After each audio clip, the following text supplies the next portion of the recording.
Hemos llegado ya al último capítulo, el 20º capítulo de esta historia de la Iglesia Católica. Desde aquel anuncio que el arcángel Gabriel hizo a la Virgen María, el anuncio de que había sido la elegida como Madre del Señor, el Señor de la historia, hemos llegado a los últimos tiempos, a narrar aquello que ha sucedido en este último siglo de historia. Hemos dispuesto de poco tiempo y sobre algunos temas hemos tenido que resumir. Nuestro objetivo era hacer crecer la conciencia de pertenencia a la historia de la Iglesia Católica, en la cual cada uno está llamado a vivir en esta historia, a ser protagonista de la misma, a participar de la historia de la salvación que se inserta y está dentro de la historia de la Iglesia. Si Dios es Padre de todos los hombres, la Iglesia es la Madre, es nuestra Madre. Conocerla, profundizar, saber cuál es nuestro recorrido, creo que nos convierte en cristianos y católicos adultos, capaces de caminar con la cabeza bien alta, que saben decir de verdad a los demás dónde han nacido y cuál es el seno dentro del cual son generados continuamente. En estos 20 capítulos nos hemos encontrado con muchos personajes, hombres y mujeres. Hemos encontrado muchos católicos que han gastado su vida y podemos todavía escuchar aquel grito, aquellas palabras acertadísimas de Juan Pablo II. No tengáis miedo, abrid las puertas a Cristo. Podríamos decir, no tengáis miedo, conozcamos la historia de nuestra Iglesia. Es el año 1903. En el cielo vuelan los primeros dirigibles. En América, los hermanos Wright hacen volar el primer aeroplano. Henry Ford funda su fábrica de automóviles e irrumpe la era moderna en la vida cotidiana. En agosto de 1903, el Papa es Pío X. El patriarca de Venecia, cardenal Giuseppe Sarto, llega al solio pontificio tomando el nombre de Pío X. Una de las primeras tareas de Pío X será reorganizar la estructura de la Iglesia para enfrentarse a los desafíos de la modernidad, pero también para hacer frente a los desafíos teológicos, ya que precisamente durante su pontificado aparece el modernismo, que también aporta peticiones buenas. Pero, como siempre sucede, si se llevan las cosas al extremo, pueden degenerar. Y Pío X se ve obligado a publicar en 1907 una encíclica en la que condena precisamente el modernismo. En esta Europa suceden acontecimientos que la sacuden. Estamos en 1914. En Sarajevo, Francisco José y su esposa son asesinados. Esta es la chispa que desencadena la gran masacre que será la Primera Guerra Mundial. Pocos meses más tarde, el 3 de septiembre de 1914, era elegido Papa Benedicto XV. El Papa Benedicto XV se encuentra con la difícil situación creada por la Primera Guerra Mundial. En las trincheras de Europa mueren cada día miles de personas. Es una locura que parece no tener fin. Se suceden las atrocidades que crean cada día nuevas viudas y huérfanos. La misericordia parece no tener cabida. Entre el alambre de espinos y las trincheras se juega el destino de la civilización y las ideas. El Papa Benedicto XV declara a la Santa Sede neutral. Pero neutralidad no significaba indiferencia respecto a lo que estaba sucediendo en los campos de batalla, donde son ya incontables los muertos por ambas partes. El Papa Benedicto XV exhorta a los católicos y a todos los que desean la paz entre los hombres para que trabajen porque finalice el conflicto que durará hasta el año 1918. En 1919 bendecirá la fundación del Partido de los Católicos, creado por don Luigi Sturzo, que trata de oponerse al naciente fascismo de Benito Mussolini. Este le obligará al exilio en Estados Unidos hasta la caída del fascismo.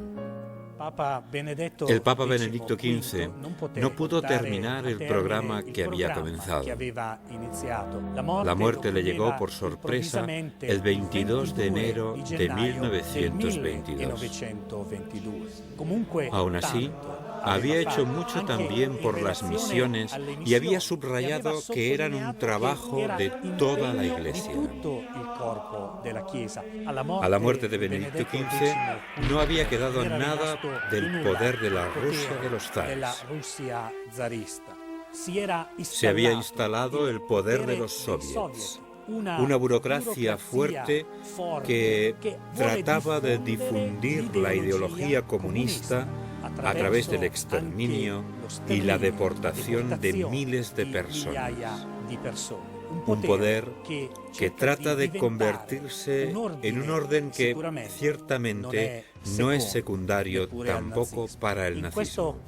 En este complejo escenario en el que el comunismo y el fascismo buscan la hegemonía del poder mundial, llega al trono de Pedro el Papa Pío XI, el día 12 de febrero de 1922.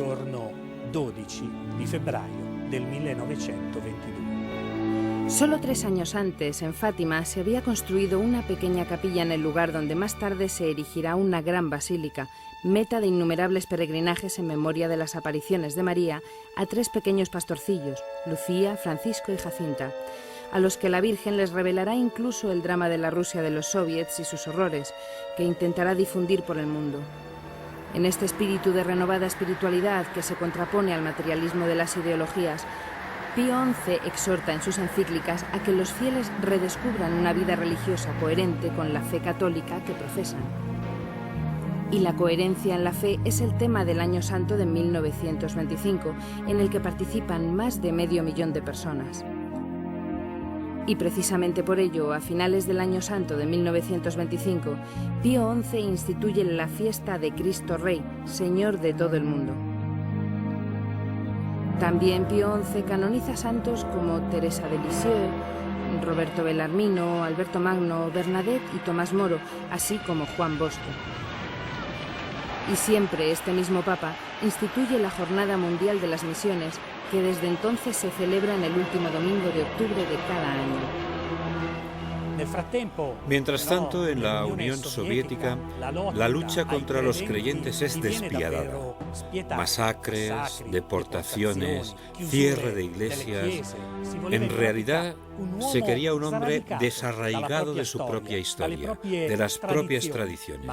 Pero nosotros sabemos que es imposible borrar del corazón del hombre el deseo de Dios que le empuja a hacerse las preguntas más profundas que un hombre puede hacerse.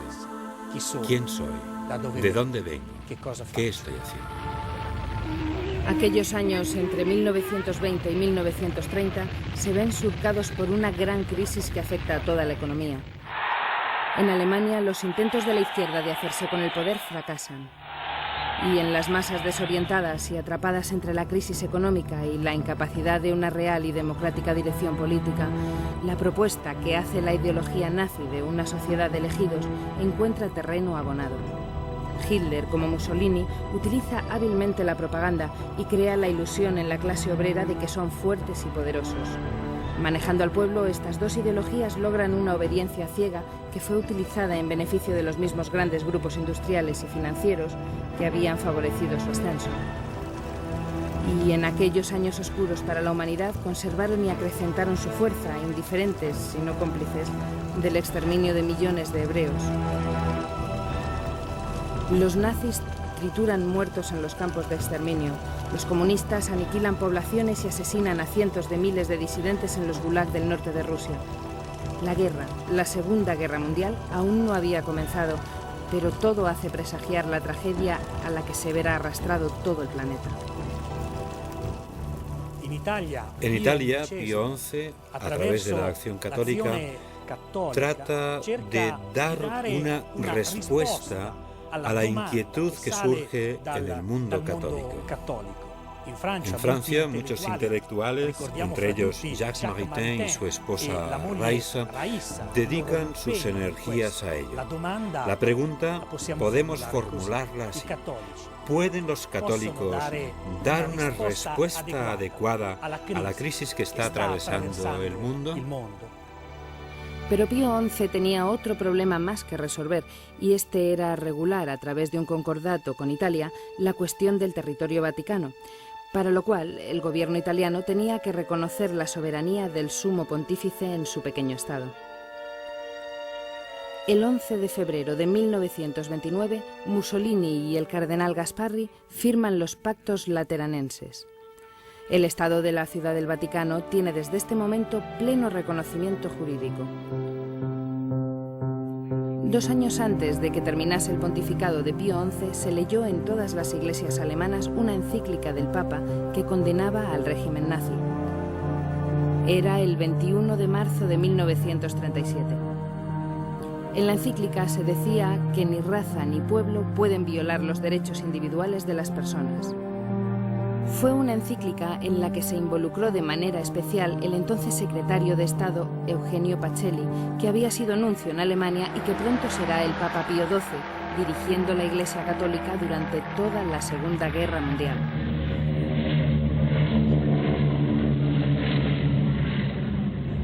Millones de muertos, millones de hebreos inermes asesinados en las cámaras de gas y quemados en hornos crematorios.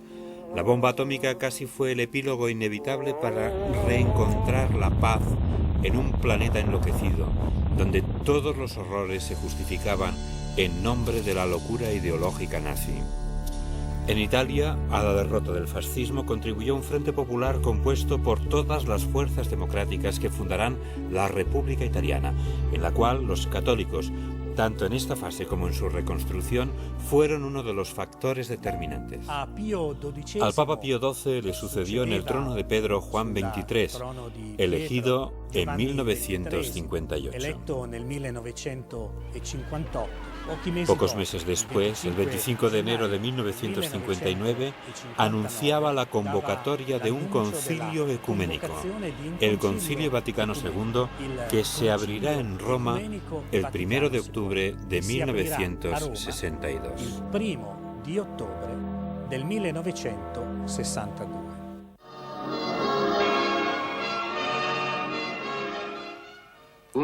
El 1 de octubre del año del Señor de 1962 se abre el Concilio Ecuménico Vaticano II. El Concilio Ecuménico es un órgano extraordinario de magisterio y gobierno que reúne solemnemente a todo el cuerpo episcopal de la Iglesia Católica bajo la presidencia y autoridad suprema del Pontífice de Roma.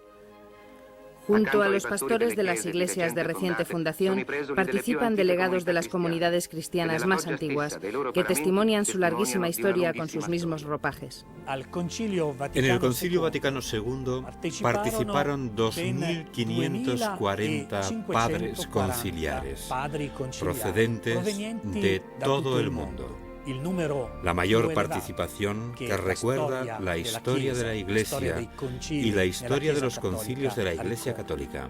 No era un concilio que tuviera que definir o condenar errores, sino un concilio que tenía que abrirse al mundo para posibilitar el diálogo con él, para que los hombres y las mujeres pudieran recibir de nuevo aquel anuncio que el Señor había dejado a su Iglesia.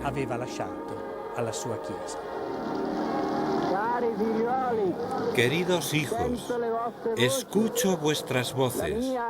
La mía es una sola, pero resume la voz del mundo entero. Aquí está representado todo el mundo. Se diría que incluso la luna se ha apresurado esta noche a mirar este espectáculo que ni siquiera la Basílica de San Pedro, con sus 4 siglos de historia, ha contemplado nunca. Mi persona no cuenta nada.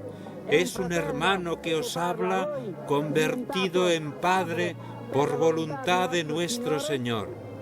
Así que deseo que recibáis la bendición que os doy y mi deseo de que paséis una buena noche.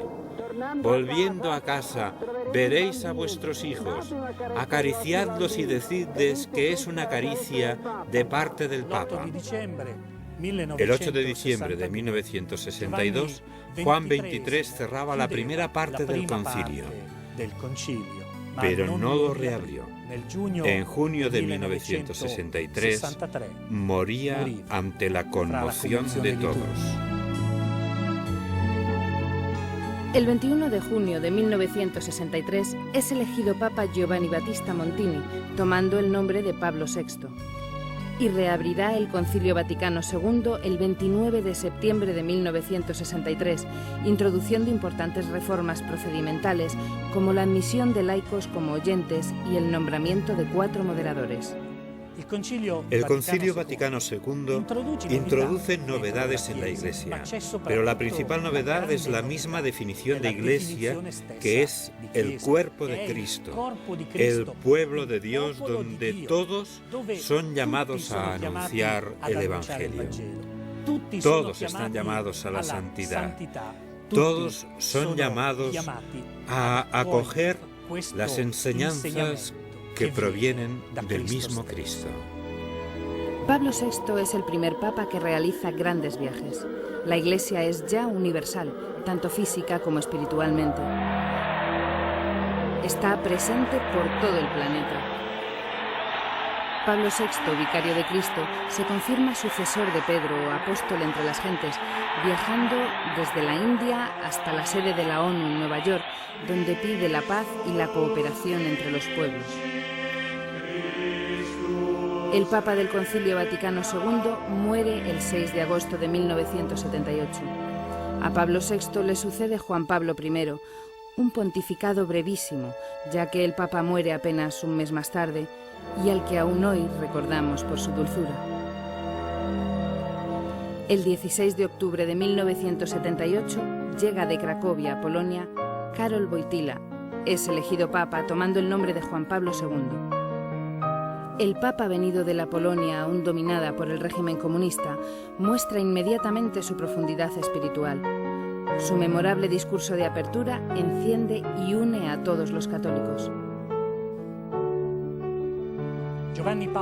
Juan Pablo II viaja por todos los rincones de la tierra y a su encuentro acuden millones de personas que encuentran en él palabra de esperanza y de fe.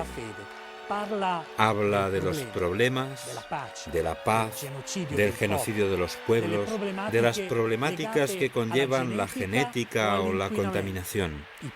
Los pueblos le escuchan. Solo a través de la humanidad de Jesucristo, el Hijo de Dios, se descubre quién eres.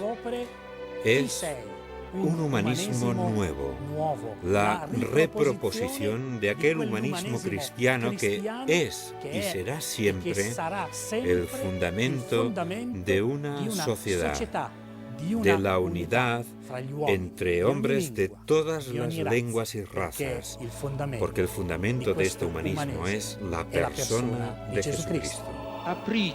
Abrid de par en par las puertas a Cristo, a su potestad salvadora. No tengáis miedo. Juan Pablo II nos ha enseñado, y Benedicto XVI sigue enseñándonos, que si el hombre abandona el cristianismo, no ve en el prójimo al Hijo de Dios, al amado del Padre, sino que solo ve a un competidor, a alguien que debe ser eliminado, no a alguien que debe ser amado. porque unidos es como se forma la única familia de los hijos de Dios. Hoy el Santo Padre Benedicto XVI nos señala el camino para ser hombres nuevos, hombres de paz, que muestren día a día su dimensión cristiana, porque la Iglesia, su historia, podrá ser una historia de crecimiento, de desarrollo, de auténtico progreso, si encuentra cristianos con la valentía para santificarse en la oración, en la entrega de sí mismos. Como el ejemplo que nos ha dado en los últimos tiempos Juan Pablo II, con su fuerza anunciadora, con su fuerza de hombre de fe, con su fuerza de hombre de oración. Así podremos influir en la historia a través de la santidad personal otorgada a cada uno de nosotros por Cristo Salvador, Rey eterno.